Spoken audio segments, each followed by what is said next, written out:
By now, you've probably heard my magic wand story. It's a brand that's been part of my personal journey for more than 20 years.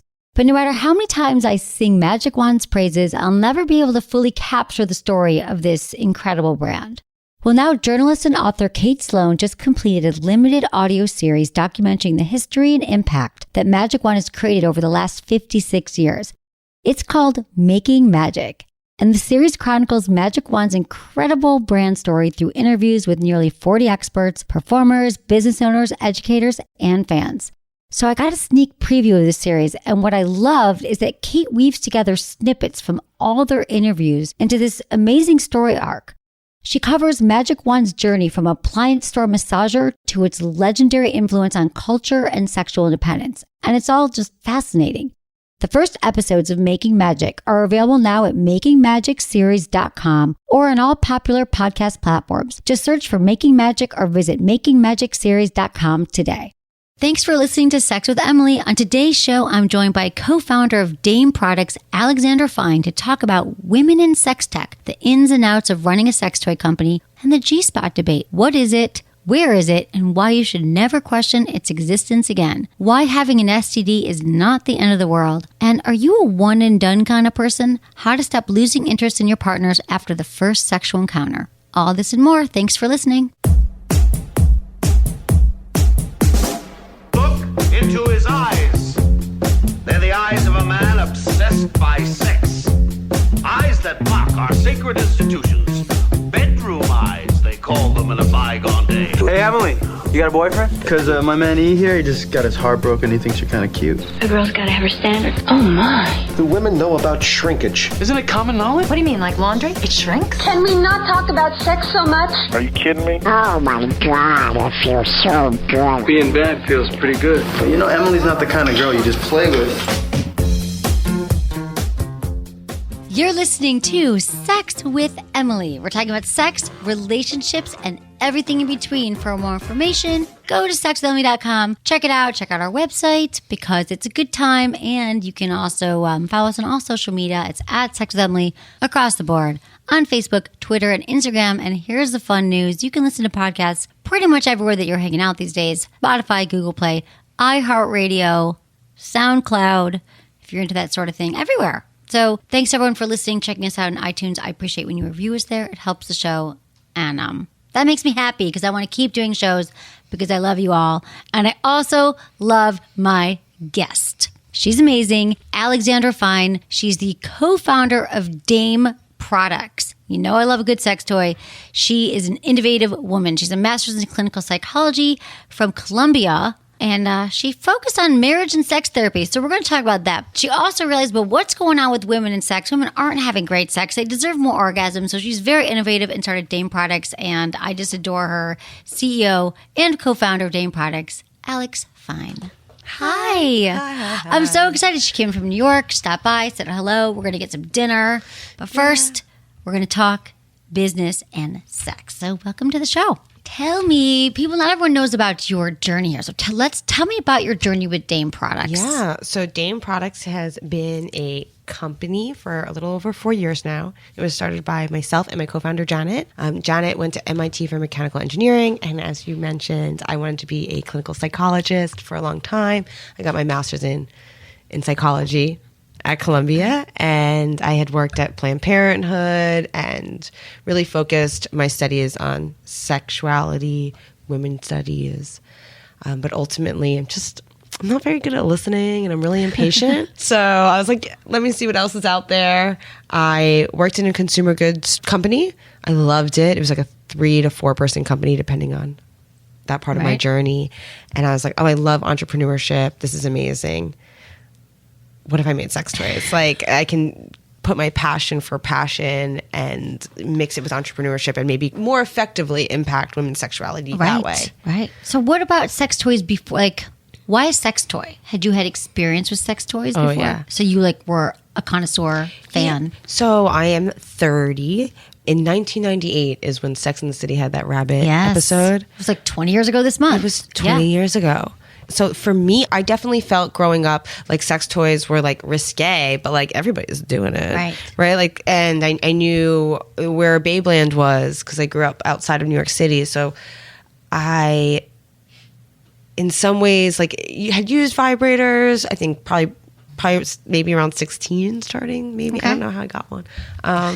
And yeah, but they never felt, well, a ton of them just broke on me. Right. I had one light on fire. The batteries and stuff. Yeah. And, like, they start heating. Yeah. I had like the bullet with like the wire, and one time, like, when you want your vibrator to work, Yes. you want your vibrator to work. Exactly. Yeah. Yeah, I always say, like, people are like, "What's the worst sex you ever have?" I'm like, literally, when I'm almost there, my vibrator dies. When that used to happen, not as much anymore with vibrators. Okay, so bad. so you were obviously studying sex, experience with sex, had your own toys, and then you're like, "Oh my god, I want to make a toy." I want to make a toy. I always wanted to help more vulva owners experience more pleasure. Women are 4 times more likely to say that sex has been not at all pleasurable in the last year. They're, half as likely to have an orgasm during sex. There's just a whole list of stigma and issues around female sexuality relative to male sexuality. And I just really wanted to impact that in my life, and making toys that were designed to increase female pleasure in a way that made partners still feel included in the experience seemed like something that people weren't really necessarily doing in the space. Right. Plus, I feel like all the toys out, not all of them, but a lot of them, there was definitely the stuff that was lighting on fire and not great quality and not safe at the time. Right. There was like the jelly stuff. And then there was like the high end stuff that was really amazing, but I never felt like it was marketed for me. Right. It felt really hypersexual. Like, they were like always like in dark packages. It was like very sexy and really expensive too.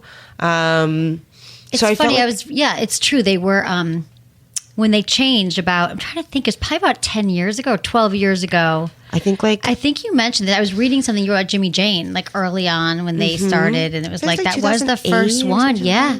Maybe even early 2000s. And you're like, oh, it doesn't look like a big penis. Like, and a lot of the toys were developed by men, and they're thinking, well, women must want a penis. Yeah. People must, like, that's just must be what they want as extension, because I'm not there. Like, that whole mentality around I think we have come a long way since then, and even since the Sex and the City episode, which was so pivotal. That is literally the one moment on television that people can bring up where they like saw a vibrator, like the first time. Yeah. So that and then to where they are now. But you're right. So those toys, like 10 years ago, is when they started changing. That's what I love about your product, is that your toy is that it really is something that's wearable. So yeah. Oh, right. Okay. So right. I know we've got so much to say here, you guys. I always bring it back. Okay. So we launched this company. I finally met. Like, I had this idea for this one specific vibrator, which is called Eva. Now we make a few, but this was kind of the product that launched us. It's a hands-free clitoral vibrator that a vulva owner can wear. It has these bendable wings that tuck underneath the labia majora. It pushes them out kind of like a Spider-Man or a ninja climbing up a wall or something, and that keeps the motor in place, and you can wear it while you're being penetrated. 70% of women, and there's a lot of research out there that shows it's even higher in some way, have their most sexual sensation via their clitoris. Yes. So we wanted to create a way for vulva owners to have that stimulation during penetrative sex. Piving. Somebody called it piving. PV sex. Piving, like penis in vagina. Oh, yeah. Piving. I love it. I'm trying to spread it. I think it should catch on. Generally, when people think of sex, that is what they think of. But it's actually a really male-centric view of sex. And we often view sex as like ending with the male orgasm. Yes. How can we increase female pleasure, and what does that look like? So anyway, Eva, we created it. I met my co-founder very serendipitously, and she was able to like take these very scary things I was making at home and turn them into like a beautiful manufactured product. We launched it on Indiegogo, which is a crowdfunding platform. Right. And we raised over $500,000. That's amazing. Congratulations, by the way. Thank That's huge in this you. industry. And didn't you have to like petition them to allow you to actually do a crowdfund for Sort sex of. toy? Okay, so we reached out to Kickstarter, and they denied us. And so we went on Indiegogo, and Indiegogo was really supportive of the industry at the time. And we didn't have to petition. But then 2 years later, we launched our second product, which is Finn, which is also phenomenal. It's a finger vibrator. Mm-hmm. It's really just easy to hold and grip. Okay. Again, it's like the goal of that time was we wanted to make touch, to increase touch without taking away from what it's like to touch somebody. Like, oftentimes we use these toys. A lot of these toys like become the experience. Right. They put it's like a long stick of plastic maybe between Yes. you and your partner. So we wanted to like minimize the space. Right. So it's kind of like a small little bullet vibrator with those, the things that people put on the back of their phones. Yes. It's like almost like that's Oh, on the the back little of topper, it. right. Yeah, like a little topper. So it just like fits between your fingers. Oh. People with arthritis love it. It's just like so easy to hold. And then at that point, our offices just like happened to be around the block from Kickstarter, and we had met them in the scene, and they started to get to know us, and we sent them an email being like, hey, we're about to do our second crowdfunding campaign.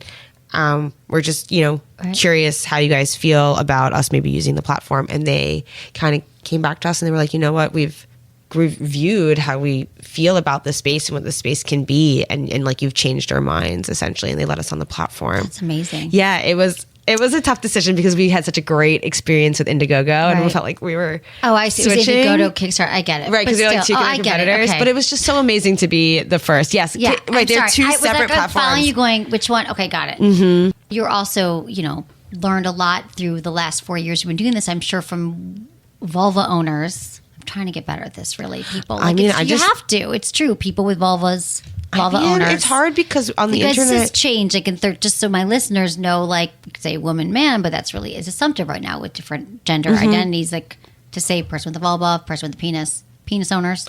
It's funny because generally you don't need to identify people that way. I actually make products for vulvas. Right. That's like literally. Literally. But even now, right. Yeah, because there are men, or there probably have been for quite some time, but now we really have a lot more of a stronger population that identify as men and even present as men and feel like everything is masculine, right? But they have a vagina, they have a vulva, and that's fantastic. And the products work for them as well. Exactly.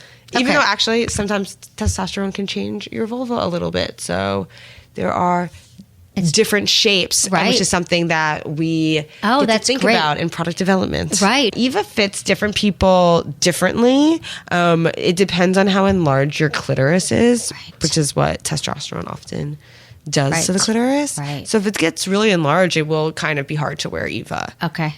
So good to know. Fin is definitely better for that, and it's definitely something that we're like considering too in our designs and Because you're going to understanding. be making some more. Oh yeah, we're launching more this stuff. Is like a whole thing. We have like a little program called Dame Labs where anybody can kind of sign up to be involved in helping us design our products, and we send out surveys. And that's awesome. Yeah, so dameproducts.com is they can find it, right? Yeah, you and go this to is all my dameproducts.com. show notes as well. Yeah, we'll make sure it gets out there. We will. We've both been in this industry, and you've learned a lot in the last few years that you've been doing this. 5 years now, 4 years. So you've gotten great feedback. It's been really successful, you guys. You know that I know all the toys out there. And what have you learned about sex or response from vulva owners? I would say I feel happy like, vulva owners. Yeah, I often feel like I relearn like just like the most simple truths, every now and then. Like, we are different and we all experience sensation differently. And there's a huge variety of what we like, and like it's very subjective. Mm-hmm. And like sometimes I'm always just like shocked by that. Clitoral stimulation, it seems to really be the preferred products. We're excited to make internal toys.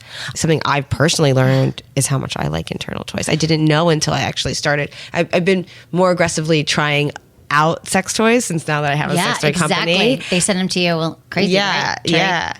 And I really love weighted dildos, not even but dildos, like internal products that have like a mass. I didn't realize like the weight you can it's about pressure play more than vibration internally. Exactly. And that was something that like I had no idea. So while we've been making toys, like it's something like 80% of our, we did a survey recently, and 80% preferred clitoral vibrators. That's what we did this study too. So we were asking our listeners, was it our formal study? It might have been our formal study, but we just did a big survey, and then we did one on Twitter, but we're asking people, and most people want the clitoral toys, which makes sense because the clitoris is where all the magic happens. That's why we have 8,000 nerve endings there.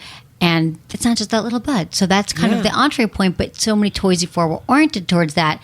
And you're making me think of, I'm going to go right into the sex the news thing here, because I feel like, you said you keep learning things over and over again, but so in a way, I've been doing this a long time, things do change, but there's really some things like people can test the G-spot.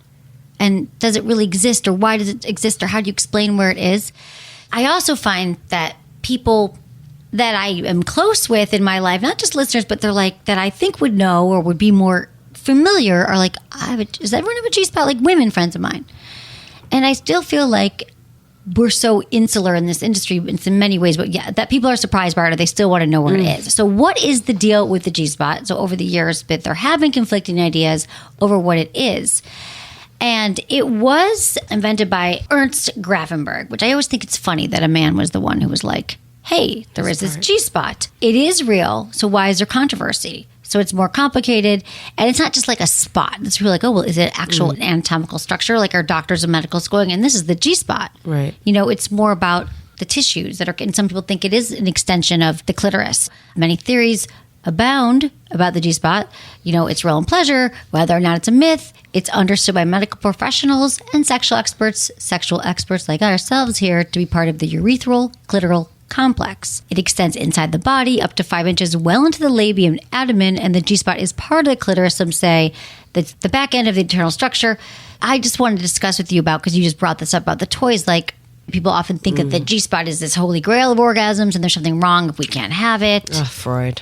Exactly. What did you I do? just want everyone to chill a little bit out about it. And I do, you know, hope that people just do the exploring, that women are like, I'm going to go inside. I'm just going to figure it out. I'm going to use a toy. They could use Dame Products. They could use the Eva. They could use the Fin.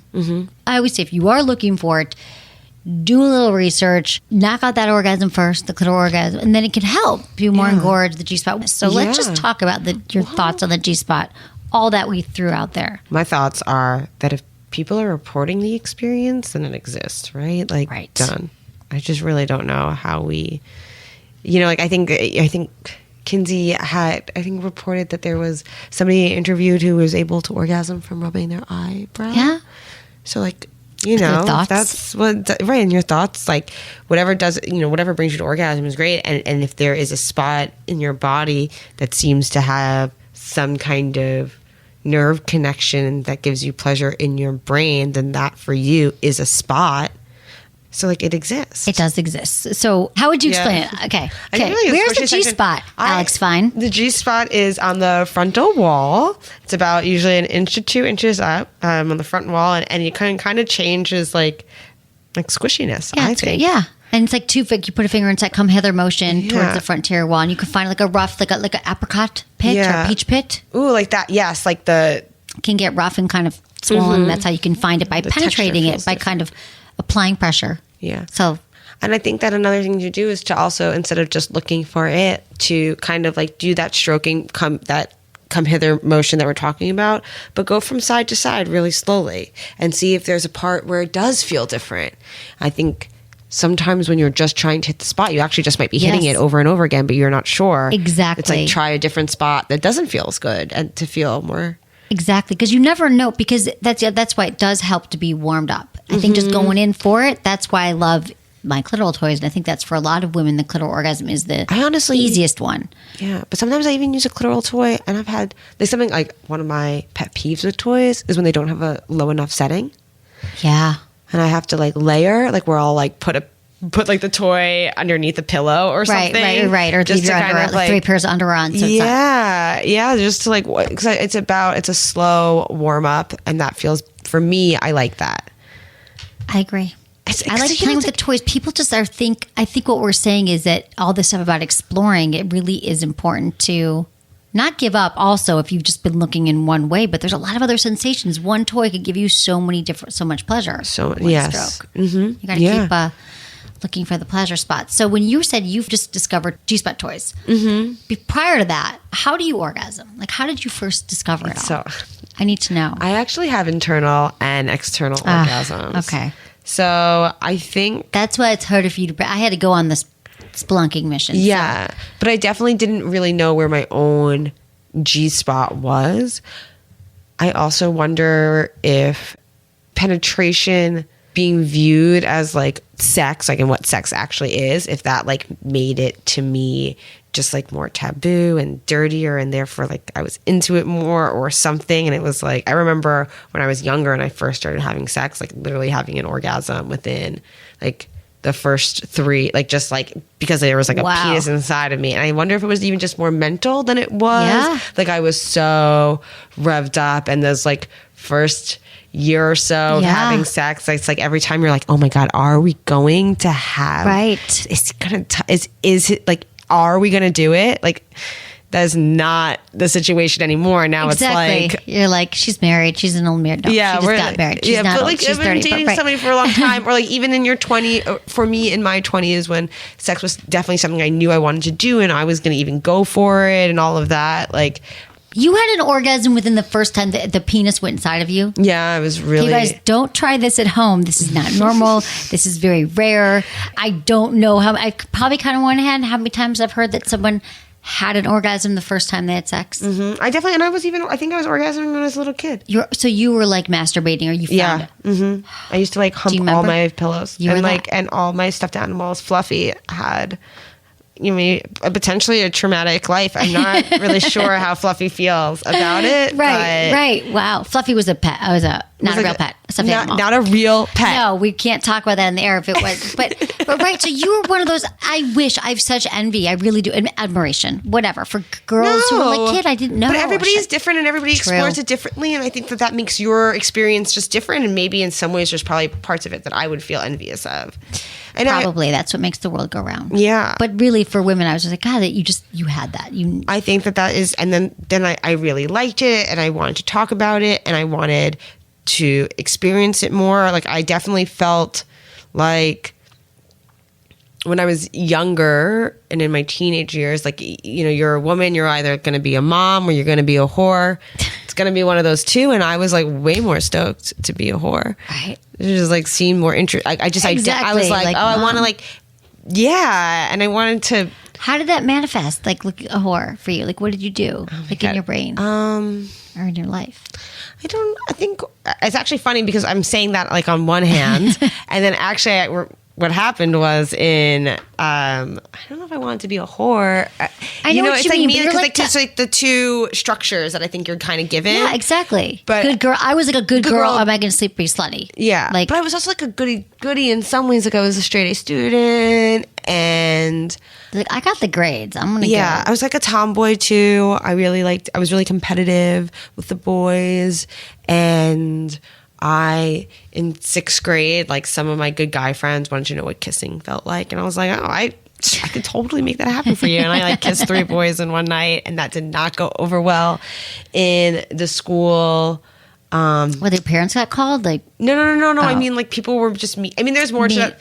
People Right. were really mean to me. And I like went home crying that day, and then like was definitely felt a little slut shamed, and in 6th grade. you in said? 6th and 7th grade, and then I got really was much more guarded about doing the things I wanted to do because I was concerned about like the societal feedback. So yeah, so it's like weird because on one hand I was like, yeah, I totally was like, oh, the madam on this Right. TV show seems like she's in control of this Exactly. situation and seems dope. Like I think that's who I want to That be. seems way more interesting than the mom. Like, Than the mom, changing diapers totally. or whatever. I agree. I get that.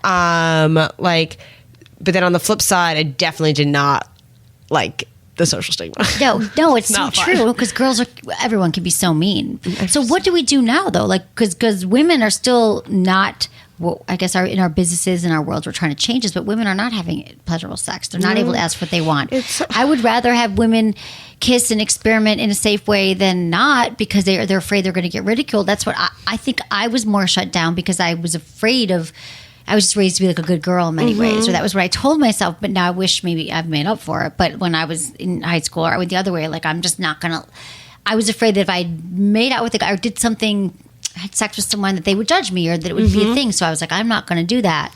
And so I'm trying to figure out still like what is the happy medium. I think it's also telling women it's okay to have casual sex and to be okay with it as long as it's consensual. That I just hope that it's changing soon, that we realize it's for pleasure and there's no like bullying, but it's still going on. So I think you're going to have a wide range of experiences and you're going to constantly like find new boundaries. Like for me, like I left college. So I dated somebody throughout all of college and like did women gender studies, and I was like, I'm a sexually liberated woman. But I really been just like dating this one guy this whole college, and then we broke up, and then I was like, I'm gonna go out there and like I want to get the sex that I want. But then I did hit, like, I wasn't having great sex, and I didn't really always enjoy it. And, like, I wasn't really sure what I was looking for in it. And I, like, re-questioned some of those things. And that's fine, too. Like, I think it's okay to have uncomfortable experiences and to enjoy doing something. And then the next day you realize, oh, I don't enjoy that now. And that's okay, too. And not to, like, get so, I definitely would be, like, down on myself. Like, am I looking for love in the wrong places and trying to like, I don't know. I'm that's learning. part of the experience. Exactly. Yeah. You can't possibly know until you. That's why I'm all for people dating around and trying to figure out what they really love. So then you can figure out what you don't. Sometimes what you don't like is easier than figuring out what you like. Mm-hmm. But when you were having bad sex, what is bad sex to you? Well, to me, bad sex was definitely like could be painful. It could, it could be, it's like what a lot of other women are expressing now, really just like uncomfortable, and just bad sex would be like, we were kissing and it was like straight from that to pivoting to being done. I'll figure out pivoting. That's good. Like my favorite, honestly, that's. Because like it's a very specific, really when we think about sex, like that's usually what we're talking about, but really that's much more specific than when I have good sex. What's good sex? Good sex is, to me, is slower, but not always. Like I actually do really like pounding. Yeah, you can swear. Yeah, I can say fucking. Like fuck, and that is like I remember definitely learning and feeling this like there's making love and then there's fucking, and I'm always like, how do I make them just do all of it at the same time? I want it all. In one session, you could even flow through all of it. Yes, that's you the can. variety. That's so fun. I know. So you recently got married, like literally like 5 minutes ago. Like 5 minutes, yeah. And so how is your, so now I'm assuming you're having amazing sex all the time. No. But I'm curious. No. Yeah. I know it's hard. So as a sex educator, like what? I used to have I used to put a quota on myself. Because like sexuality becomes such a part of my identity and my work, and I view myself as a sexual being, and in order to be a sexual being I have to be having sex at least 4 times a week. Like I decided and that was such an awful thing to do to myself. Sometimes just not, you just can't, I can't. You've been with your partner and for I also think 7 years, so maybe my sexual, sometimes I don't think I am as sexual as I once was. We're not. I think, well, it changes over time. Yes, everything, and things can impact us, like hormones or medications, or we're just freaking tired, or being an entrepreneur, or starting a business. Definitely killed my sex life a lot sometimes. And you would think also trying out these toys would be fun, but sometimes it's work. It is work. So did it impact, like, do you think that it ever got like, oh my God, this is work when you're having sex? A little bit. Like I definitely have had experiences where I was I had a few prototypes to try, and I would be like, I want us to keep the controls the same. So it's like, I don't want to change the position. Like I want to try these 3 toys and see which one stays in place the best. Right. So it's like we had to do it in the same. I would be like, okay, thrust exactly the same way. Okay, now stop. And I would like switch out the toy. It's like you're trying to get pregnant. Yeah, I don't know what that experience is. I know, but that's what they say. They're like, honey, just sit here, don't move. I'm going to do a handstand. I get that. Like the thing is, it's funny because when you work in this, people think, well, don't you ever get sick of sex? I'm like, I could never get sick of sex. Does a chef get tired of, cooking or food or eating? But I could see, like, we're talking about it all the time, and sometimes I am. I mean, I guess we all sometimes get sick of life, right? But mostly, like, I enjoy living life, and I try to focus on that. And it's not really about how much life I live. It's not like, oh, I've been living life so much, so now I don't like it anymore. Right, exactly. It's weird. It's that because sex it can keep getting better. Yeah. It can keep improving communication. You find new things, and it keeps changing. And it's kind of fun that your relationships change and your body change, maybe. We've never thought about it like that. Exactly. I want to embrace the fact that our bodies change, what we desire change, and when and how we want sex changes. Mm-hmm. So I think giving ourselves permission, like you said, this arbitrary 4 times a week, which sounds good, right? Because people are always saying to me, like, probably one of the first questions that ask, they say, how many times should I be having sex? Like my wife and I'm like, and I don't should. I'm not going to normalize it. Is it okay for you and your partner? Like, find out what works for both of you. Don't pick it out. But to know that that it's okay, that it's not always amazing. You're not always going to want to. And what can you do to like... And I think that also as a sex talker, people expect that your sex life is both amazing and wild and kinky and all of these things, and that you've tried it all. But that's not necessarily true. Will you stay and help me answer some questions Yeah. for the people? Thank you, Alex Fine from Dame Products. And thank you, everyone, for listening. Now, quick shout out to our sponsors, and we'll be right back.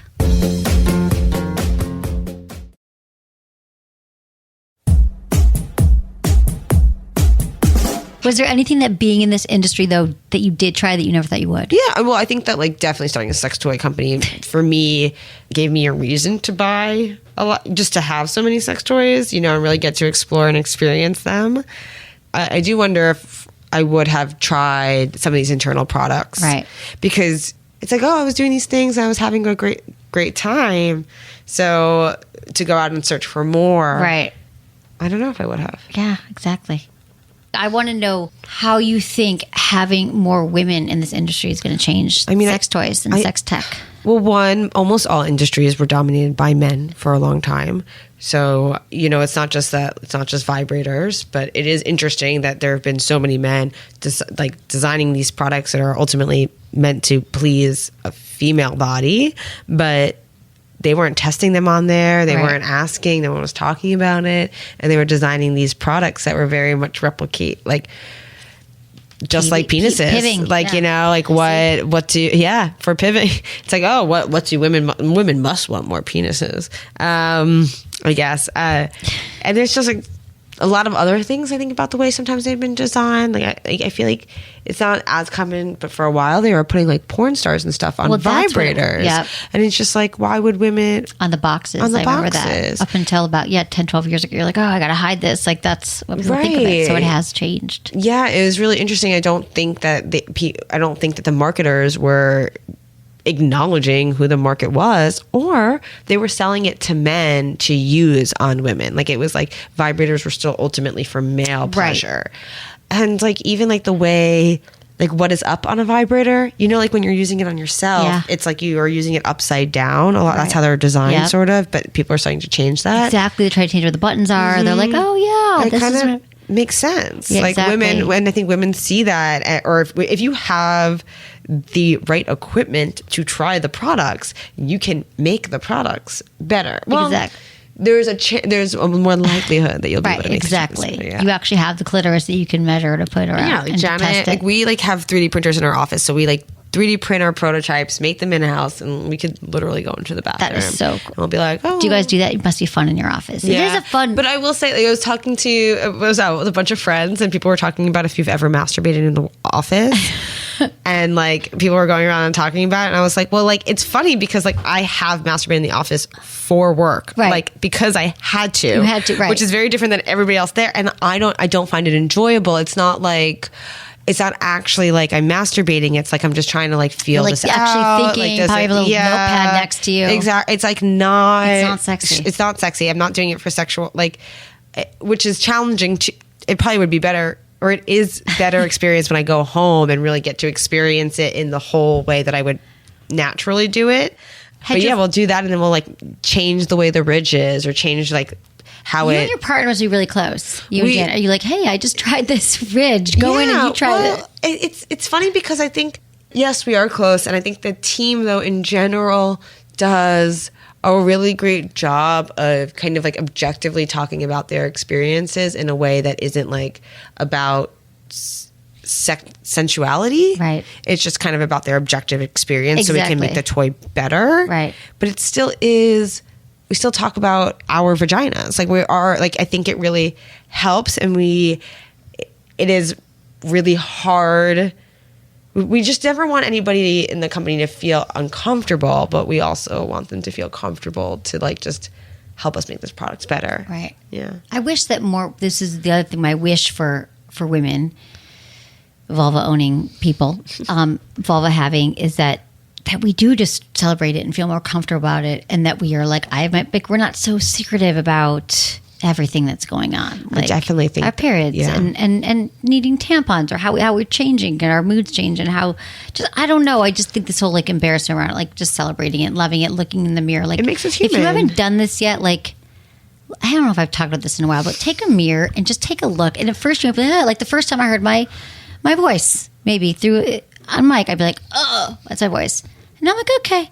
You will feel that way too about your vagina. At first you're like, whoa. But like they're all different. They're like snowflakes. And the more you like see it, you get to know it. And then you know what's a really cool thing to do is when you're masturbating, to look at it before and then as you get turned on and to see like your clitoris swells. I always sit down to do this and then I like Well, get into it. Someone's like, can I go to the bathroom? You're like, God damn it. No. I mean, we're like at home, like I'll, because I do think also the way your vulva changes and like to see it like a little bit like it's puffier. It's like hot. It's like the blood's, it's like puffy. And like if you have a hidden clitoris, it like comes out and you're like, hello. Yeah, clitoris. it's nice. You've been hiding that. Like, I just think, because I talk a lot about exploration and the idea of having a journal. I think the idea if I sold a journal where you guys could write down you could just journal about your vagina for journal. And because I think you'd see not only am I talking about make for journals. I know. Okay.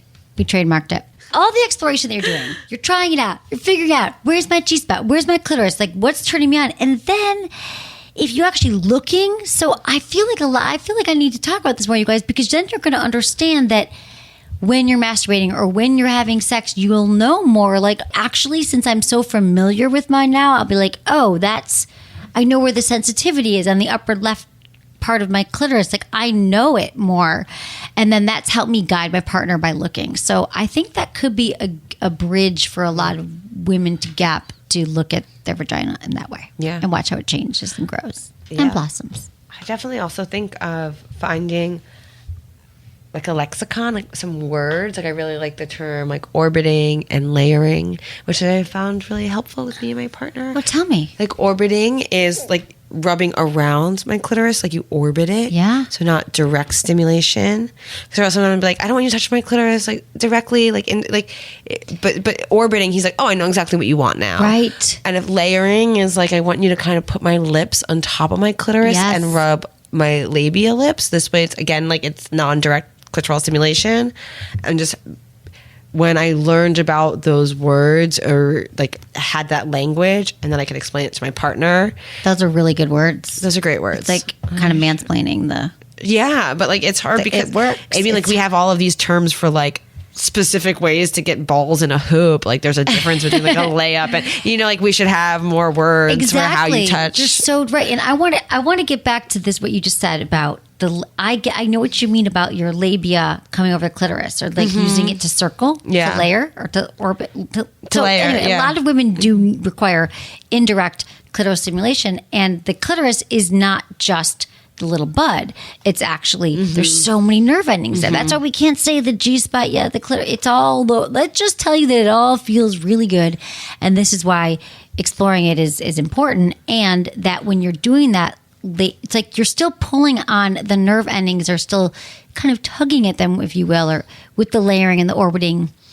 Because it's all these nerve endings that you're experimenting with. Is and what we're I'm saying. all different, and also like penises are different too. Like I definitely feel like I am hetero. Like what do they call it? Heteroflexible, right? And they're like, well, maybe even, I don't know, but like most of my experiences have been with penises over over vaginas and vulvas. But some guys or some penis havers don't like it when their balls get touched. Some people do. Exactly. You got to check case by case, ball by ball basis. So, everyone's different. Everybody like it's not like, oh, that means that like the balls don't exist. Like it's different people have. You got to talk about it. So how did you figure it out with your partner, your husband? The second I touched his balls, he does not like it. Right. So I kind of sometimes still, honestly, we're getting pretty personal here. It's fine. I sometimes still feel like it's a trust thing. I'm like, do you not trust me? Right. Like I have like, if somebody was asking me, I'd be like, well, you shouldn't take it personally. Exactly. But like in between me and him, I'm like, it's because you don't trust me. You think I'm going to smash your balls? Yeah. You're like, I know how to do this. Yeah. It's true though. It's funny. But I like to nibble. I do like pulling and nibbling and biting a little bit more than he does. So sometimes I do it maybe more to him. I could see where maybe he doesn't trust me. Like I kind of get it. Well, if he said not to and you are, I don't trust you either. Yeah. I understand what he's saying, but it's a good friggin' point that we don't probably talk about the penis is that it is so different in every person too. So I've even had like recently we had an email from a woman, from a listener, and she was like, I'm dating someone and he really doesn't like blowjobs. So what do I do? Am I doing it wrong? Because as women, oftentimes we do blame ourselves and think like we're missing something. But yes, there's some people who don't love oral sex. I think men do that too. I think that that's actually one of the things we hear about our vibrators that people really like, or or a wide range of things is like men often want to feel like they're still doing it. And they feel like, oh, if you use a vibrator, like it's not really me. Like it's not, I need to give you the orgasm. Exactly. Kind of so how do you, so this is my question for you. How, because you actually are making the toys. It's one of the many things I talk about. Yeah. In the sense of like, but for you, like you must get that every day. Like, is it going to replace? I mean, you still are oftentimes. So, what's your answer to that? Because I know I've answered it so many times on the show and in life when they're like, "Oh, we don't need that." You're telling them what you do, right? You probably and they're like a couple, and they're like, "Oh, that sounds nice that you make toys." We don't need that, because there is this sense that he's supposed to deliver it. Yeah, and I feel like there's also this. I think guys definitely have an ego thing with it as well. One thing that we say often in the office is that if we're going to acknowledge that women are sexual beings, we also need to validate that men are emotional beings and that they're sensitive, and these things do matter in their sexual experiences. And it's really easy, I think, or it can be really easy to just be like, that's... it's not a human being. It's just this object. It's a tool. It can never truly replace another human. But if that's how someone's feeling, we need to acknowledge that and have a conversation about it in a real way. Right. But I think once people, those are the people who haven't tried. Yeah. I also think that not everybody does have access to a partner. And if this is a really fantastic way. You must have a lot of firsts, like people who've emailed or got in touch with you. We get a lot of emails. So however they see you in life and say like, wow, they had the first orgasms. And, right? Or their first time feeling comfortable buying a vibrator or using a vibrator. And we've also like had a lot of firsts too as a company. We're the first company to in this space to be on Kickstarter. We were just on like primetime TV. I want to talk to you about that. Yeah, so like we've had some of our own kind of first as well, and I think that is helping more people change how they view the space. Yeah, I think so. I watched you. She was just on Today's show. They can check it out on your site. Yeah, actually on our site, but if you go to the Megyn Kelly live show, and it was Megyn Kelly, and I was like, wow, it's so funny because since we saw it on Sex and the City, the vibrator, there are laws against showing vibrate. You can't show them on TV. Like I know I've been on a few talk shows, and they were like, but we can't actually show it. And it's like, and I could see you because I remember I was on the Today Show and the doctors, a few other things, and they were like, you literally have to be so careful about what you say. Like you couldn't even say, like she said to you, oh, there's a clip on it. Like you couldn't even, you said labia majora. I said labia majora. But you couldn't and say then people clitoris. like, I know I did. I also you said clitoris. I did say clitoral stimulation. They didn't want us to use the word masturbation, but they told us, they were like, if it's a medical word, why wouldn't we be able to use it? And I was like, yep. But in my head, I was like, oh, there has been, it's not very clear about what you can and cannot say. You can't say vagina on TV, but you can say vagina now. You can, but it's just that a lot of places don't. They Right. they just don't want you to. Like when Vagina Monologues came out, they couldn't even say vagina. Like when it came out like 25 years ago. Crazy. So I think you are changing the face of it. And I think you guys are doing great work at Dame Products. They're beautiful products and they're helping a lot of people. And I really do think that you're helping to usher in a new era of toys and helping couples with intimacy and women and vulva owners and penis owners. And it feels can't really, we all get along? I mean, just even offering a different version of what these tools can be it's really, really great. Very innovative. Exciting. Alex, will you help me answer some emails from the people? I would love to. Okay, I love my listeners, okay? They send me really good questions, and I'm glad you're here to help. It's why do I do? If you want a question, answer on the show, you can text Ask Emily, all one word, to 797979. Fill out the short form. Put yes if you'd like to be called. We do caller shows. They're really fun. Or go to sexwithemily.com, click the Ask Emily tab, and include your name, your age, where you live, and how you listen to the show. Okay, this is from Laura, 26, in Pennsylvania. Help, I'm that one exception that everybody's scared of. I have herpes. I have outbreaks of genital sores. I got it when I was sexually assaulted. I know that this is heavy stuff, so sorry to bring down the mood. I love your show and hope this does not preclude us from being besties. I get it. No one wants to have herpes and no one wants to have sex with someone with herpes. Oh, and no one wants to discuss rape. How do I tell someone I'm about to have sex with / dating my status and not just be someone who never has sex again? Should I just walk around with a sign that says, I have herpes? Should I just remove my vagina altogether? Maybe I should become a nun? Oh, Laura, we are still besties. You do not have to stop having sex. Everyone's going to want to have sex with you at the same rate. I'm telling you, this is not a deal breaker. And I'm glad you wrote, because her language, doesn't your heart go, babe, you're fine. This happens. Yeah. What is it, 1 in 4, 1 in 5 people? So a lot of people have herpes 1, which is like cold sores. If you've ever had a cold sore, then you have the virus. A lot of people also have, I think, genital herpes doesn't necessarily mean that they are having sores. Just you could have it and it could be dormant in your body. Right. And first, Laura, I think make sure you go to your doctor. There's great medication out there that works really well. Take a daily suppressant. You take them and you just... Yeah. I mean, it definitely depends, and some people don't have to take them every day, and it depends on, I believe. I'm not even sure. So I can tell you, so if you have outbreaks, definitely you want to just take them. It's just helpful. But for some people, they might have one outbreak and they'll never have one again. So it kind of depends on your situation, what strain you have, and to just be safe. But you do have to tell people that if you're having sex with them, if you're not having an outbreak and you're taking the suppressant and you're using protection, you're pretty safe at that point. Yeah. But I think we all feel like no one's using condoms. People tell you this. Do your friends use condoms? I want you all to use condoms. I feel like I hear this and it's ridiculous because it just takes one time and you can get an STD. But maybe if we just all had herpes, that would be basically easier. Do. I mean, it's happening, but exactly. Then we'll have other problems. I mean, there are other STDs that are actually or can have a more negative impact in the quality of your life than herpes.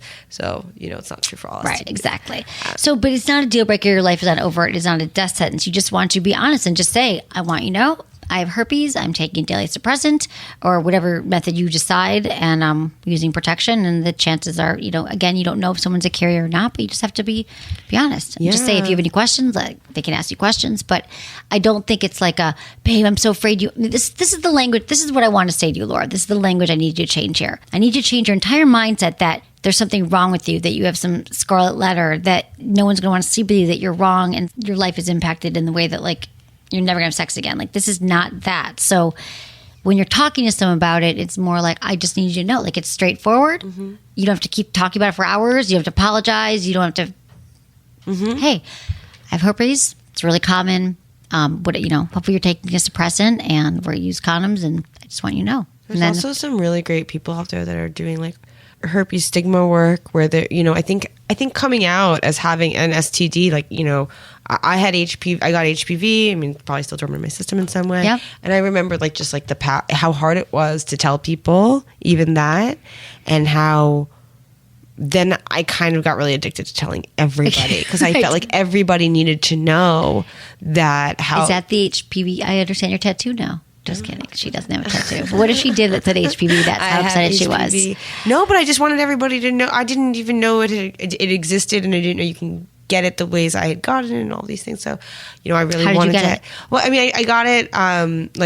I did everything that you were supposed to do. I was dating this guy, and we had sex, and we used a condom, and I still ended up with HPV. Well, this can happen. Yeah. It can happen from. Okay, you guys, I just want you to know this comes down to also communication, talking to someone about it. And Laura, get comfortable. You can practice with your friends if you're nervous about it, tell your best girlfriends. But once you have this conversation with someone, you're going to realize it's just like saying, and this is how I need you to touch my clitoris, and I have herpes, and here's how it all goes down. So you're going to be fine. You will be fine. Okay.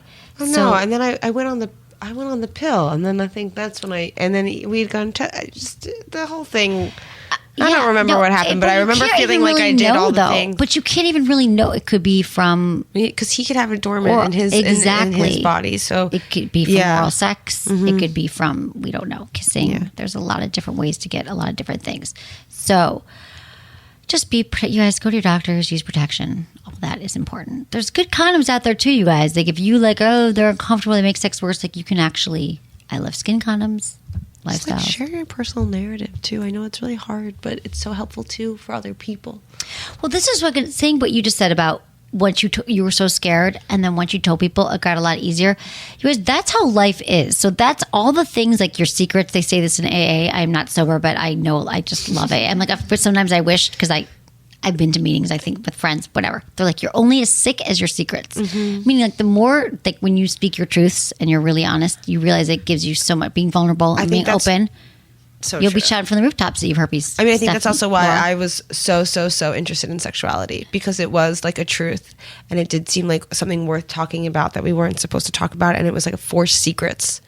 It was like, you're going to want to have sex, but you're definitely not supposed to have any of these desires and these feelings. It's like, it's like built-in secrets of shame that are in you.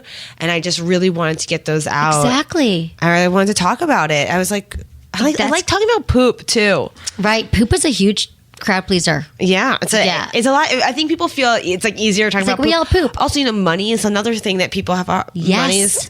Money and sex. And kids are the three things. It's okay to talk about it. Yeah. Yeah. And it's not always easy. We were saying even in our own relationships or in life, it's not always, but it gets easier over time. Okay. This is from Cecilia. She's 19.